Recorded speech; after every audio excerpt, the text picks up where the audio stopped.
waa munaasabadii lagu caleema saarayay madaxweynaha la doortay ee Koonfur Galbeed mudane Cabdulcasiis Xasan Maxamed Laftigareen waxaa munaasabada ka soo qayb galay madaxweynaha Soomaaliya gudoomiyaha golaha shacabka ku xigeenkiisa madaxda maamulada wakiilada ka socday beesha caalamka marti sharaf kale wasiirihii xildhibaano ka tirsan baarlamaanka Soomaaliya iyo qaybaha kala duwan ee bulshada munaasabada waxaa hadal kooban ka jeediyay madaxweyne ku xigeenka maamulka Puntland oo ku hadlayay afka maamulada ayaa soo dhaweeyay munaasabadan isagoo sheegay in muhiim ay tahay wada shaqeynta dawladda Soomaaliya iyo maamulada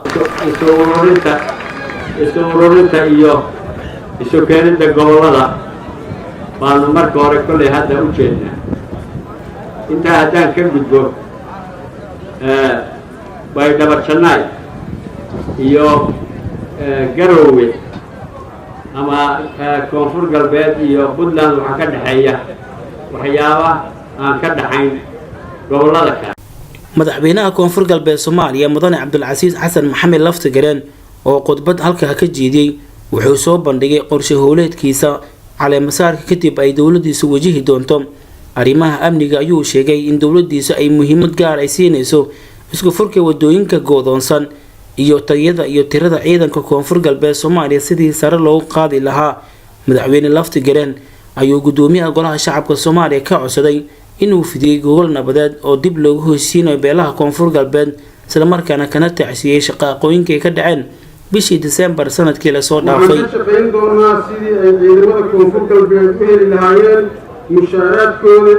taakulaantooda si ay u hantaan guud ahaan amniga deegaanada Koonfur Galbeed waxaan ku dadaali doonaa haddii Ilaahay yiraaho in si degdeg ah la isugu furo dhammaan wadooyinka isku xiro magaalooyinka iyadoo aanu ahmiyad koowaad siin doono jidadka u dhaxeeya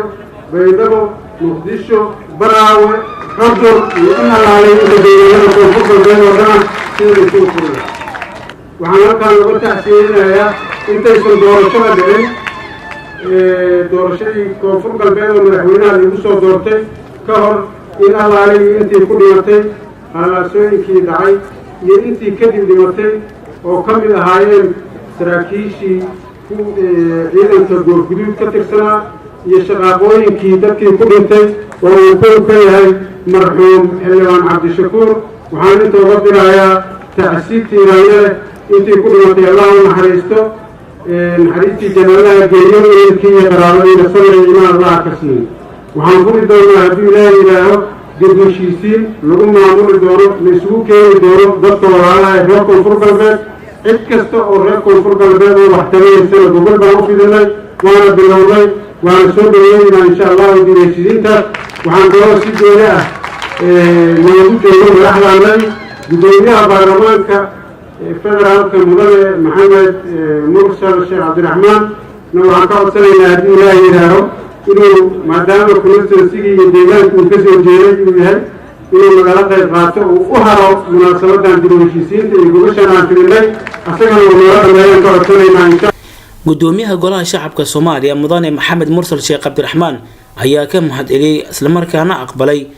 codsiga kaga yimid madaxweynaha Koonfur Galbeed Soomaaliya ku aadan inuu fidiyay gogol nabadeed oo dib lagu heshiisiinayo beelaha Koonfur Galbeed Soomaaliya waxa uu gudoomiyaha baarlamaanka baaq u diray beesha caalamka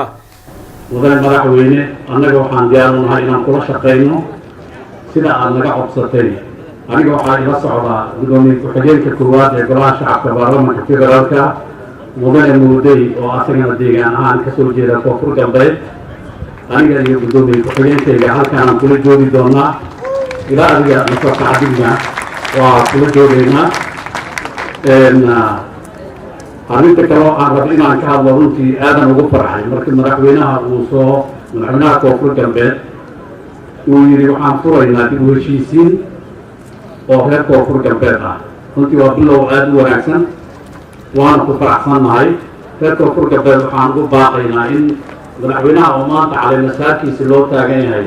uu ku bilaabo uu yidhaahdo dib u heshiisiin aan samaynayaa arrinkaasi waa arrin aad loogu farxo ayagana waxaan ugu baaqaynaa walaalkooda oo xilka loo dhiibay inay garab istaagaan lana shaqeeyaan cafiskana diintaa sheegtay in la iscafiyo arrinkaasna waxaan kula dardaarmaynaa reer koonfur galbeed. ugu dambeyntii munaasabadda waxaa hadal kooban ka jiiday madaxweynaha jamhuuriyadda federaalk soomaaliya mudane maxamed cabdulaahi farmaajo isagoo weeraray madaxdii hore ee golaha iskaashiga dowlad goboleedyada dalka. wuxuu xusay inaan loo baahnayn in xiriirka la isu jaro maadaama dowladda federaalka iyo maamuladuba si wadajir ay ugu shaqeynayaan shacabka Soomaaliyeed. waxaan rabaa inaan adkeeyo oo aan hoos ka xariiqo hadalkii madaxweynaha uu yiri Cabdicasiis maxaa xasan lafta gareen iyo madaxweyne ku-xigeenkii maxaa ku raacda Puntland hadalkii yiraahdeen oo ahaa inuu isbedelay xiriirka dowlad goboleedyada iyo dowladda federaalka ah. waan soo dhaweynaynaa maxaa yeelay waxaan nahay hal dowlad ayaan nahay, waxaan nahay hal dad ayaan nahay. xaqiiqatan looma baahna in la yiraahdo calaaqaad waa ka goostay, looma baahna shaqadii waajibinay, looma baahna maxaa yeelay waxa loo shaqeeyo waa shacabka Soomaaliyeed, waxa dhibaato u hayso waa shacabka Soomaaliyeed, waxa ku baaba'aya waa sharafka iyo sumcadda Soomaaliyeed. Cabdiqaadir Warcade, Goobjoog, Baydhabo.